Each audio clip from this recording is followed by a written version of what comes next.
যে গুরুত্বপূর্ণ খবরের দিকে আমরা নজর রেখেছি, পেট্রাপোলের সীমান্তেও কড়া নজরদারি।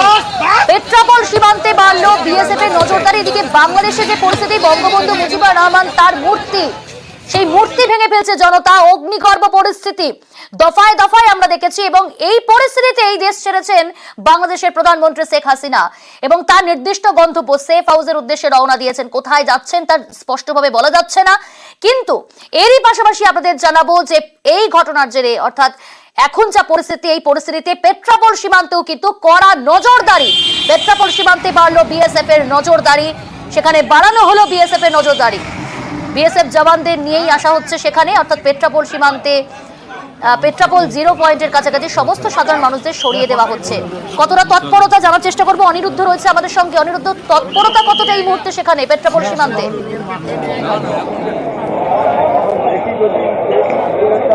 দেখো প্রিয়াঙ্কা, তোমাকে জানিয়ে রাখি, একদম শেখ হাসিনা ইস্তফা দেওয়ার পরেই বাংলাদেশ সীমান্তে অর্থাৎ বেনাপোলে রীতিমতন উত্তেজনা ছড়ায় এবং সেই কারণেই বলা যেতে পারে বিএসএফ এর তরফ থেকে বাড়তি তৎপরতা নেওয়া হয়েছে পেট্রাপোল সীমান্তে এবং বিএসএফ এর ঊর্ধ্বতন কর্তৃপক্ষ এখানে এসে পৌঁছেছে।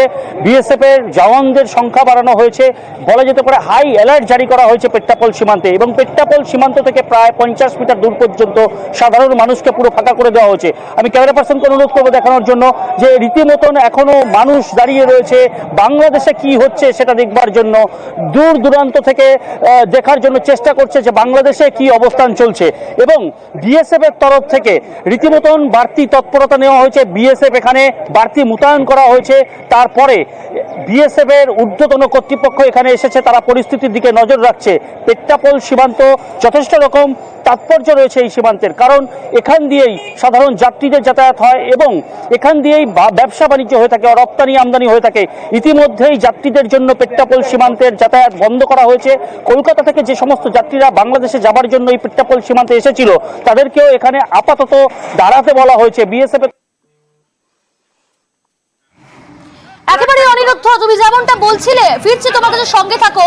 অর্থাৎ পেট্রাপোল সীমান্তে সেখানে কিন্তু কড়া নজরদারি বিএসএফ এর, এবং শুধু তাই নয়, বিএসএফ এর তৎপরতা যথেষ্ট চোখে পড়ছে, বাড়ানো হয়েছে বিএসএফ এর নজরদারি।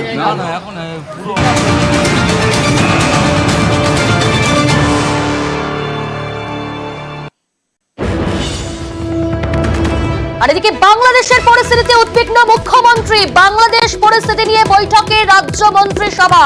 উদ্বিগ্ন বাংলাদেশের পরিস্থিতি নিয়ে মুখ্যমন্ত্রী মমতা বন্দ্যোপাধ্যায়। সে দেশের পরিস্থিতি নিয়ে বৈঠকে বসলেন রাজ্য মন্ত্রিসভা, সদস্যদের নিয়েই তিনি বসলেন এবার বৈঠকে। সোমরাজ রয়েছে, সোমরাজ, রাজ্য মন্ত্রিসভার এই বৈঠকে কি বার্তা মমতা বন্দ্যোপাধ্যায়? দেখো, আজকে রাজ্য মন্ত্রিসভার বৈঠক ছিল বিধানসভায় এবং যেটা সূত্র মারফত জানা যাচ্ছে সেই রাজ্য মন্ত্রিসভার বৈঠকেই মুখ্যমন্ত্রী মমতা বন্দ্যোপাধ্যায় বাংলাদেশের পরিস্থিতি নিয়ে উদ্বেগ প্রকাশ করেন এবং রাজ্য মন্ত্রিসভার সদস্যদের সতর্ক করে দেন মুখ্যমন্ত্রী মমতা বন্দ্যোপাধ্যায় এবং তিনি বলেন যে বাংলাদেশ নিয়ে কেউ কোনো মন্তব্য করবেন না, ফেসবুক বা অন্য কোনো জায়গায় কোনো পোস্ট কিছু করবেন না, যা বলার ভারত সরকার বলবে। এই বার্তায় মুখ্যমন্ত্রী মমতা বন্দ্যোপাধ্যায় আজ দিয়েছেন রাজ্য মন্ত্রিসভার সদস্যদের, তেমনটাই সূত্র মারফত জানা যাচ্ছে। আজ বিধানসভায় রাজ্য মন্ত্রিসভার বৈঠক করেন মুখ্যমন্ত্রী মমতা বন্দ্যোপাধ্যায়। সেই বৈঠক চলাকালীনই রাজ্য মন্ত্রিসভার সদস্যদের বাংলাদেশ নিয়ে সতর্ক করেন এবং কোনো মন্তব্য করা থেকে বিরত করেন, তেমনটাই সূত্র মারফত জানা যাচ্ছে। বেশ, বাংলাদেশের পরিস্থিতিতে উদ্বিগ্ন মুখ্যমন্ত্রী। বাংলাদেশ পরিস্থিতি নিয়ে বৈঠকে রাজ্য মন্ত্রিসভা এবং তার স্পষ্ট নির্দেশ বাংলাদেশ নিয়ে রাজ্যের মন্ত্রীদের মুখ না খোলার, বাংলাদেশ নিয়ে সোশ্যাল মিডিয়ায় পোস্টেও নিষেধ, বাংলাদেশ নিয়ে যা বলার ভারত সরকার করবে বলেই বার্তা দিলেন মমতা বন্দ্যোপাধ্যায়। এবং পাশাপাশি আমরা যে খবরের দিকে নজর রাখছি, বাংলাদেশের এই মুহূর্তের যে পরিস্থিতি আমরা তুলে ধরছি, একেবারে সেখানকার পরিস্থিতি। একে একে যে সরকারি ভবন, গণভবন থেকে শুরু করে জাতীয় সংসদ ভবন দখল নিয়েছে জনতা এবং সেই ছবিও আমরা তুলে ধরছি। শুধু তাই নয়, বঙ্গবন্ধু মুজিবুর রহমান তার মূর্তি ভেঙে ফেলছেন উত্তেজিত জনতা।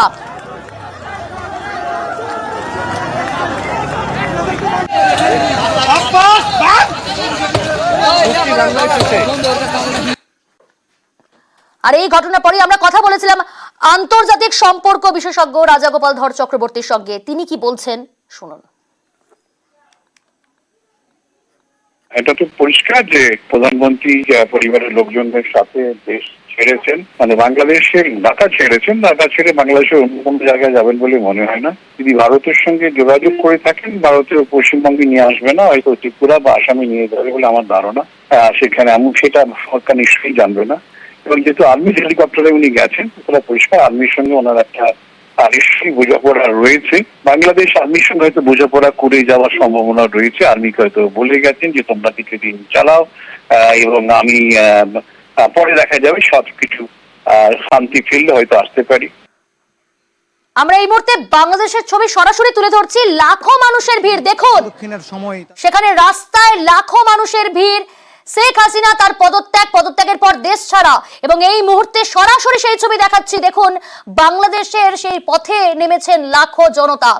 অয়ন ভট্টাচার্য রয়েছে। অয়ন, এই বিষয়টা একটু বোঝার চেষ্টা করবে। এই মুহূর্তে সরাসরি সেই ছবি দর্শকদের জন্য তুলে ধরছি, যে সেখানে এবার পথে নামলো লাখো লাখো জনতা। এর আগেও আমরা দেখেছি, কিন্তু এখানে তারা উল্লাস করছে, আনন্দ করছে। কারণ এখানে অনেকেই বলছেন, রাজনৈতিক বিশ্লেষকরা বা আন্তর্জাতিক বিশ্লেষকরা বলছেন যে পরিসরটা রাখেননি, বিরোধিতার পরিসরটাই শেখ হাসিনা রাখেননি এতদিন। কারণ যে ভোটটা হয়েছে, সেই ভোট নিয়ে বহু অভিযোগ রয়েছে বাংলাদেশের মানুষের, অন্যান্য রাজনৈতিক দলের, অন্যান্য বিভিন্ন বিশেষজ্ঞ মহলে, যে বাংলাদেশে এই পরিবেশটা, রাজনৈতিক পরিবেশটাই একতরফা রাখার চেষ্টা করেছিলেন শেখ হাসিনা। এই যে কিছুক্ষণ আগে সুমন ভট্টাচার্য সাংবাদিক কথা বলছিলাম, বা প্রণয় শর্মা, তার সঙ্গে আমরা কথা বলছিলাম, তারা বলছিলেন না যে শেখ হাসিনা ছাত্রদের সঙ্গে কথা বলতে পারতেন। এত বড় আন্দোলন হলো, শুধু পুলিশ দিয়ে, সেনা দিয়ে আন্দোলন যে দমন করা যায় না, সেটা বিভিন্ন দেশে আমরা আন্দোলনকে স্থিরিত করার ক্ষেত্রে আমরা দেখেছি যে কোনো আন্দোলনই শুধু বা সেনা দিয়ে হয় না, তাতে মৃত্যু হয়, তাতে হিংসা ছড়ায়, তাতে আরো বেশি পরিস্থিতি হয়। কিন্তু শেখ হাসিনা এই পরিসরটুকুও রাখেননি যে পড়ুয়াদের সঙ্গে। আমি যদি আগের আন্দোলনটা দেখি, তারপরে সুপ্রিম কোর্ট নির্দেশ দিল, কিন্তু হাসিনা কতটা আক্রোশ তুমি ভাবো, যে সেখানে মুজিবুর রহমানকে অন্য রকম ভাবে দেখা হয়, পুজো করা হয়। যদি আমি বলি, সেই কোট আনকোট সেই মুজিবুর রহমানের মূর্তি শাল দিয়ে ঠুকে ঠুকে ভাঙা হচ্ছে। শেখ হাসিনাকে সামনে পেলে হয়তো জনতা কি করত আমরা জানি না, সাধারণ মানুষ কি করতো। শেখ হাসিনা সেই কারণে পালিয়ে যেতে বাধ্য হলেন। আর এই বঙ্গবন্ধু বলা হয় মুজিবুর রহমান, সেই মুজিবুর রহমানের মূর্তি কিভাবে ভাঙা হচ্ছে, মানে আক্রোশ। তার সঙ্গে তো অন্য অনেক বিষয় জুড়বে ইনগ্রেডিয়েন্ট হিসেবে। কিন্তু এই যে আজকে বাংলাদেশের পরিস্থিতি যেদিকে গেছে, সেই জন্য দায়ী করছেন অনেকেই শেখ হাসিনাকেই। একেবারেই অয়ন। বেশ, আমাদের সঙ্গে রয়েছে আমাদের এক প্রতিনিধি সহকর্মী রয়েছে অতনু। অতনু, তোমার কাছ থেকে জানার চেষ্টা করবো যে এই কথাটাই বারবার করে বলা হচ্ছে যে এই যে ছাত্রদের সঙ্গে তো কথা বলতে পারতেন বাংলাদেশের প্রধানমন্ত্রী শেখ হাসিনা, তাহলে হয়তো এই আন্দোলনটা এই রূপটা নিত না, এরকম অগ্নিগড় পরিস্থিতি হতো না। কিন্তু সেই জায়গা থেকে সেনার অধীনে এবার বাংলাদেশ, অর্থাৎ সেনা শাসন করবে এই বাংলাদেশে, সেই জায়গায় সেনার শাসন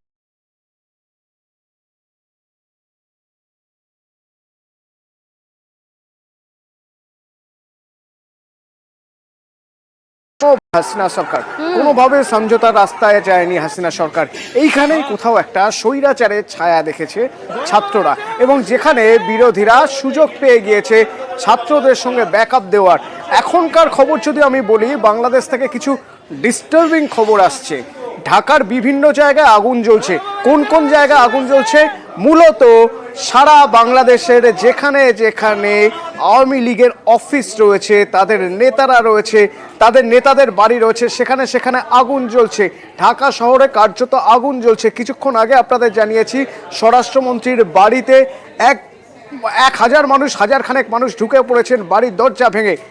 এই পরিস্থিতিতে এই মুহূর্তে বাংলাদেশ দাঁড়িয়ে রয়েছে। এই পরিস্থিতিতে বাংলাদেশ ছেড়েছেন শেখ হাসিনা। এই পরিস্থিতিতে দাঁড়িয়ে সেনা প্রধান জানাচ্ছেন তাদের দায়িত্ব, তারা অন্তর্বর্তীকালীন সরকার গঠন করবে। একেবারেই অতনু, আমরা এই খবর দিকে নজর রাখছি, আপডেট প্রতি মুহূর্তে দর্শকদের সামনে তুলে ধরবো। তবে তার আগে নজর রাখছি হেডলাইন্সে।